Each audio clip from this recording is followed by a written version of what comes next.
ఈ రోజే డౌన్లోడ్ చేయండి. మీ ఫేవరెట్ షోస్ చూడండి. ఈ చీర నాకు బాగుందా? ఎవరిచ్చారో తెలుసా? ప్రీతి ఇచ్చింది. నేనేమో నా డ్రెస్సెస్ తెప్పించుకుంటాను అని చెప్పాను. కానీ పెళ్ళైపోయాక చీరలే కట్టాలి, అవే నీకు అందం అని చెప్పి ఈ కొత్త చీరలు కూడా ఇచ్చారు.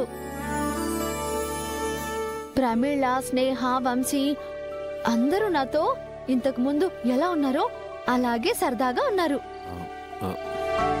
కొత్త కోడలని చెప్పి ఏడిపిస్తున్నారు కూడా. మిమ్మల్ని కూడా ఏడిపిస్తారు సార్.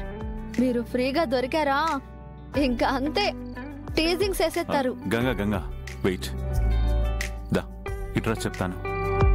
కూర్చో కూర్చో. నేను చెప్పేది విను. మనకేదైతే జరిగిందో, ఐ మీన్ ఈ పెళ్ళి, దీన్ని నువ్వు సీరియస్గా తీసుకోకు. నా ఉద్దేశం ఏంటంటే, నేను అసలు అక్కడికి వచ్చింది నిన్ను బాక్సింగ్ కాంపిటీషన్కి తీసుకెళ్ళడానికి. అలాగే అలాంటి రౌడీ ఫెలో చేతిలో నీ జీవితం బలవకూడదని. ఆ రెండూ జరగడానికే నేను నీ మెళ్ళో తాళి కట్టాను. అంతే తప్ప నాకు నీ మీద ఎలాంటి ఉద్దేశం లేదు.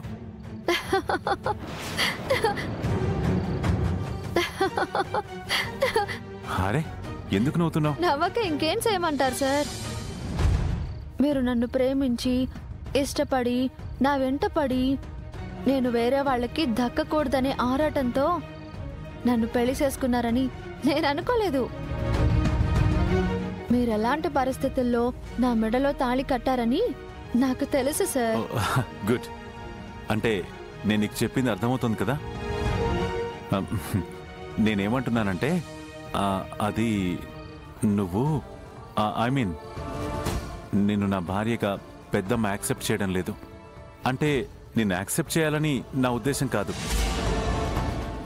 బట్ మనం ఇలా ఎలాంటి రిలేషన్ లేకుండా, ఐ మీన్ రిలేషన్ లేదని కాదు, బట్ ఇది ప్రాపర్ రిలేషన్ కాదు.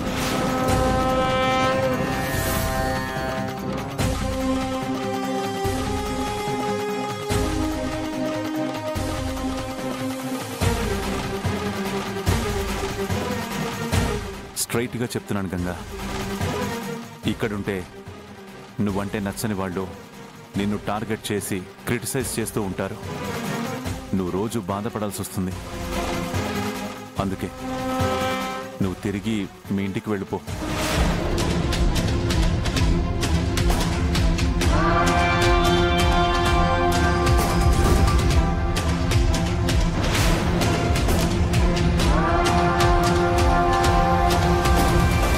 వాళ్ళు నిన్ను అర్థం చేసుకుంటారు. ఎందుకంటే ఇంతకుముందు నువ్వు నథింగ్. ఇప్పుడు నువ్వు నీ కెరియర్లో సక్సెస్ అయ్యావు. నీకు నీ మాటకు ఒక వాల్యూ ఉంది. ఇక నీ జోలికి ఎవరు రారు. నీ కెరియర్కి ఎలాంటి అడ్డంకులు ఉండవు.